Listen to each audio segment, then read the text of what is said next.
If you think I turned a decorative Easter egg wreath into a headband just for this video, you are correct. Hello darlings, it's Tess. Today we are doing an Easter chocolate taste test. Now the reason I'm doing this is that the last 2 years on my channel, 2018 and 2019, I really enjoyed creating this little kind of bright coloured, adorable, wholesome Easter vlog that I would take on Easter Sunday when myself and mum were getting ready to go to a family member's house for Easter. That's what my family does at Easter. I'm sure yours does it too. For whatever types of holidays you celebrate, it's really common for everyone to get together. So that's what the past vlogs have been about. But in this year of our Lord 2020, going out to see your family, having fun on Easter, no ma'am.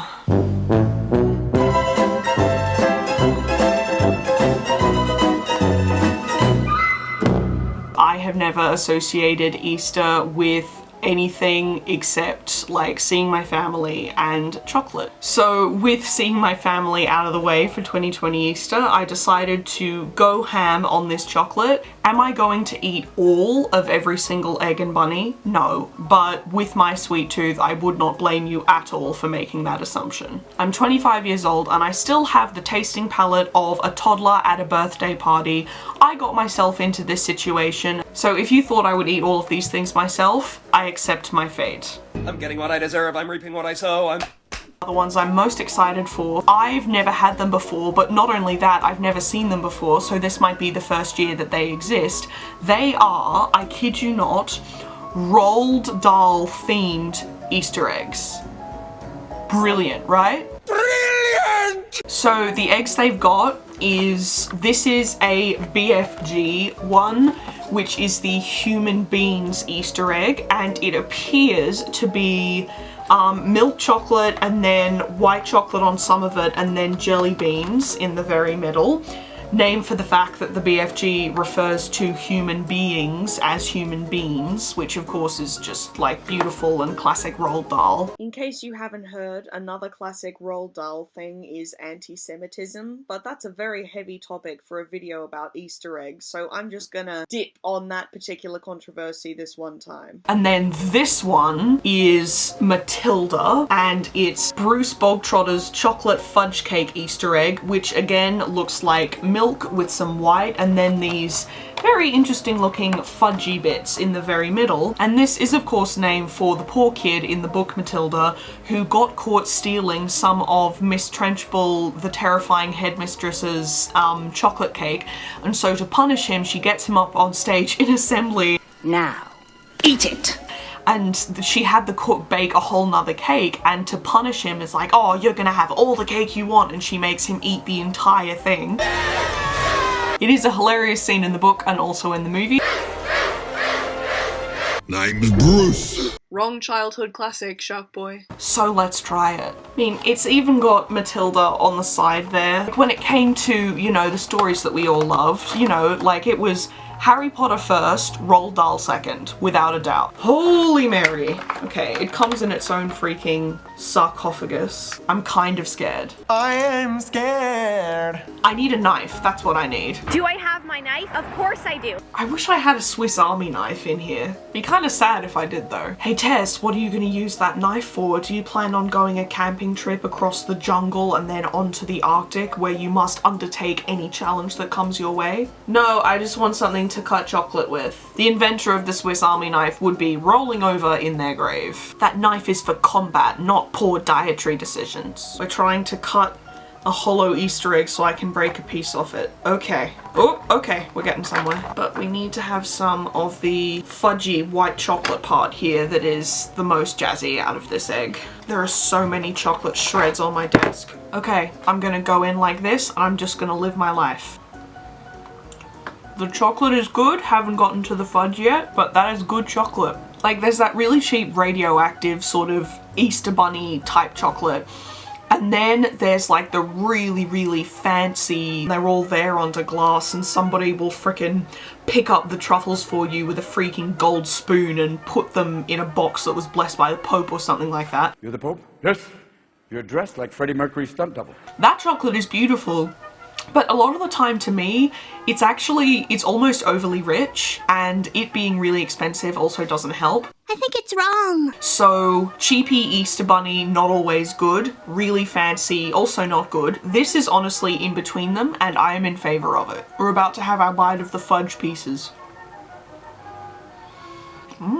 See, this is pretty good. I'm gonna try a little fudge shard on its own just to see how it tastes. See, the flavour of the fudge pieces isn't really that strong, and it's kind of grainy, but it is definitely one of my favourites for being blessed with Matilda energy. I give this Matilda egg 8 out of 10. Next up, the Fruit Tingle bunny. First of all, this bunny has this like pink and white striped bow tie, and like I cannot even tell you what a mood that is. I love a good bow tie, if you haven't noticed.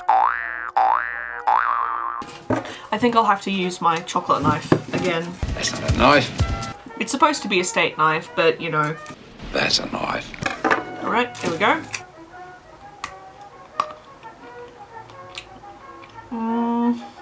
It's okay. Fizzy Fruit Tingles and chocolate are two separate, very distinctive experiences.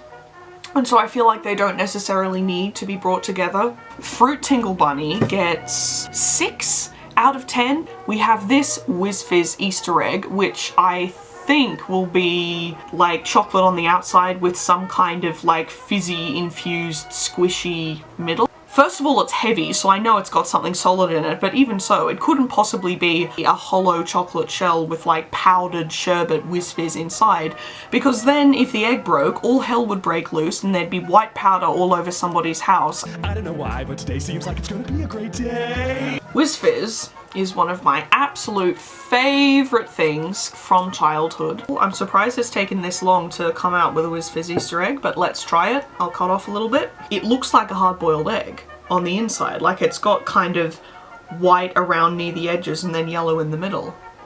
I was not expecting a full-out colour palette blended moment from a humble Easter egg, but here we are. Very good. It's the same as the Fruit Tingle Bunny. I feel like what's good about Whiz Fizz is that it becomes this whole weird experience. It makes your whole mouth fizz. And here the tang is kind of hidden in the chocolate, and I feel like that defeats the purpose a little bit. So I'm gonna give this 7 out of 10 for innovation. Oh my god. The other day I did that out in our lounge room while I was walking through, and my mum was on a work video call in the next room, and I didn't know that she was, and she also had her door open and I didn't know that. So without even thinking, I just freaking burped, and then mum came out and she was like, dude, I'm on a video call, and I was like, oh no! She will never let me forget that as long as I live, and you know what? She's entitled because it was frickin' funny. Also, speaking of burping, the other day I was watching a bloopers reel that James Charles made. James Charles here from drag transformation. Oh, we love a one-take sister. Because I was never a fan of his for his makeup, I just never really watched him. But then after all of the trouble that he had last year, I thought, why don't I search like who he even is when all this trouble's happening? And a lot of the videos I just kind of skimmed through, but then there was one that said he'd done a bloopers reel for 2018, and I was like, okay, well that might be funny. And I clicked on it and like, guys, I was never a kid that thought burping was hilarious when I was young. Like, I didn't like do it all the time and try and do it louder with my friends or whatever. Like, I just never really thought about it. But I was watching this bit of the bloopers where apparently James must drink fizzy things more than other people or whatever, because so often he'll be in the middle of like doing something and he will just let out this enormous burp. And then sometimes he'll do it and then keep on talking with whatever he was talking about. Oh my god, this is pretty. And for some reason, him doing that, like, I was crying with laughter, literally crying. I don't know what's wrong with me. Maybe it's just my response to how terrible the world has been the last couple of years. Like, especially this one bit where he, like, sneezed and then burped and the editor put them together to be within 3 seconds of each other. That was a good one. Why did I have to have this on? That could have been a meme. I'm a woman. And the two of them in a row just got me. I was laughing so hard. Like, who even am I that I'm laughing at this stuff? And so because I was looking at that, there was a compilation in the related videos that James Charles burping for 2 minutes. Oh! Yeah. And I, again, was just crying of laughter, and it was totally ridiculous. And then I saw that there are like burp compilations for all of these different people, like Miranda Sings, who I don't watch. And then there was one of Billie Eilish, who I do listen to. I don't know. So there's this freaking video of her just freaking burping.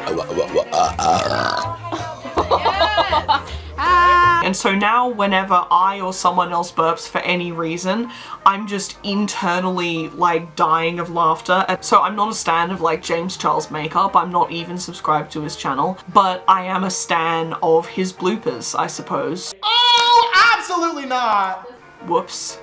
Because I'm currently regressing to my childhood by eating so many Easter eggs, I suppose I just wanted to update you on yet another aspect of my life that shows that I am really 7 years old inside and should not be given any kind of respect or responsibility. She says, even though she's an aspiring film director, a position in which respect and responsibility figure hugely. It's genuinely quite stressful. Oh well. We also have these David Jones brand Speckled eggs, which I partly bought because they're like such beautiful speckled Easter colours. There are pale blue, pale yellow, pale green, lavender and pastel pink, and they are just so cute. And according to the box, Tess, that's not a box, it's a jar. they are candy coated chocolate eggs with jelly inside. And because these are jelly beans, and often jelly beans are like different flavors depending on the color, these might be different flavors for all I know. Yellow one first. Ooh, that's good. Blue, also good. I think they are different flavors. I know what I said before about the crossover Easter eggs that I've tried here not necessarily being my favorite, but I think that's because like the sherbet and the fruit tingles into the chocolate, I don't think I've enjoyed them because like fizz and sherbet and stuff isn't just a flavor thing, like it's actually a textural thing. I cannot believe I'm taking Easter eggs this seriously. Anyway, but like sherbet, you know, like fruit tingles, the texture thing is in the name, like they tingle, it's a whole thing. And so therefore how much the sherbet or the tingles or the whatever, how they kind of taste is affected by the chocolate. It's kind of flattened because it doesn't have the room to like tingle and fizz how it normally would. Like jelly beans have their flavor, but they don't have a textural thing. You just kind of chew them and swallow them and you enjoy them. So I feel like this is the kind of candy that is good to be crossed over with chocolate because the jelly bean and the chocolate complement each other. I am giving these, honestly, the different flavors, how adorable they are, I am giving them a solid 9 out of 10, which I think is the highest score I've given, but these are damn good. You know how people do like Easter basket cakes? These would be the cutest things ever to put in there. Now, speaking of jelly beans and eggs, we have our last one here, which is the BFG Human Beans Easter egg. Let me tell you that the BFG has one of my absolute favorite minor characters in a kid's book. So it's this bit towards the end where all of like the Air Force and the Army are flying along to deal with the evil human-eating giants. In the leading machine, the head of the Air Force was sitting beside the pilot. He had a world atlas on his knees and he kept staring first at the atlas, then at the ground below, trying to figure out where they were going. "Where the devil are we going?" he cried. "I haven't the foggiest idea," the pilot answered. "The Queen's orders were to follow the giant and that's exactly what I'm doing." The pilot was a young Air Force officer with a bushy moustache. At this point I remind you that Roald Dahl was actually in the Air Force, which doubly makes me love this character. Maybe he met a guy with a moustache in the Air Force who would say something like this, I don't know, but it's just beautiful. He was very proud of his moustache. He was also quite fearless and he loved adventure. "This place we're flying over now isn't in the atlas, is it?" the pilot said, grinning. "You're darn right it isn't in the atlas," cried the head of the Air Force. "We've flown clear off the last page." He turned the page. As in all atlases, there were 2 completely blank pages at the very end. "So now we must be somewhere here," he said, putting a finger on one of the blank pages. The young pilot was still grinning broadly. He said to them, "That's why they always put 2 blank pages at the back of the atlas. They're for new countries, you're meant to fill them in yourself." That is so freaking beautiful and gorgeous. Gorgeous. So gorgeous. And I love it so much. He is serving creativity, he is serving exploration, he is serving optimism, he is serving innocence. Oh, it makes me emotional. What a beautiful thing to say. We're gonna have to cut this one again, I think, in order to get to the jelly, or rather human beings. Ooh, all right. Let's see what we're dealing with here. Okay, so this is just the chocolate, same as the other one. Pretty good. Let's get into the jelly beans. Very rich, I like it. 8 out of 10, same as the other. Mostly because of how it tastes, but also just, I feel like it's amazing that it's taken this long for Roald Dahl Easter eggs to be made. And in his autobiography, the sweet shop was just the most important thing to him ever as a child. And then there's like Charlie and the Chocolate Factory, of course, having, you know, Roald Dahl merch as candy, so to speak, just makes perfect sense because, you know, that way a kid who really enjoyed the BFG or Matilda or whatever it might be can now like have something that is another layer of memory to associate with that. You know, it's not just my dad read me the BFG and then I read it again myself after I learned to read, and then I played giant games with my brother, you know, and then I had this Easter egg that was the BFG Easter egg and it was yummy. Like, it's just so pure to think of some small child being able to do that now, and so that's part of the reason why I love these eggs so much. Holy Mary, we've tried all of them. I'm pretty sure I've rated all of them. Insert editing Tess right here if I haven't actually rated them all. Actually, you did rate all of them, Tess. Enjoy not screwing up while it lasts. I have a lot of this leftover chocolate that I need to eat, and by eat, I mean eat some of it myself and then share the rest with Mum. Because I can't share it with anyone bloody else. Today has been fun. I've mostly been focused on Ostara this year because Ostara takes place in March rather than in April. So I've celebrated Ostara already, you can see that in my vlogs, but this is a good classic nostalgic Easter celebration because I loved Ostara but I hadn't celebrated it before, whereas Easter I have every year for 25 years, and the main central thing is that I eat chocolate with my family. And so now I'm going to eat chocolate with one member of my family because we're not allowed to go anywhere else, but it's still gonna be fun. I hope this video has gotten you in a nice little Easter spirit, but I also hope that it's showed you the type of fun that we can all still have even though we're stuck inside. But there are all kinds of things that you can have and fun that you can enjoy inside your home, keeping safe from this virus. Even though a lot of us are alone, or at least our household is alone, even if you live with somebody, it can feel like each of our little house groups is alone, but in reality we're being alone together because what we're doing in flattening the curve is something that we do together. So like, alone together is how I keep thinking of it. So I'm gonna shut up now at last, but happy Easter, happy Ostara, celebrate it next year if you haven't before. It was really fun for me. Happy quarantine, which sounds like a weird thing to say, but I don't mean the fact that it's something to celebrate, more as us all staying happy and staying in this action together to create hope against this disease. Like, that is a very happy thing, and I hope that you are proud of it and able to find some joy in being in your space much more than you usually are. But on that note, I love you. Keep going.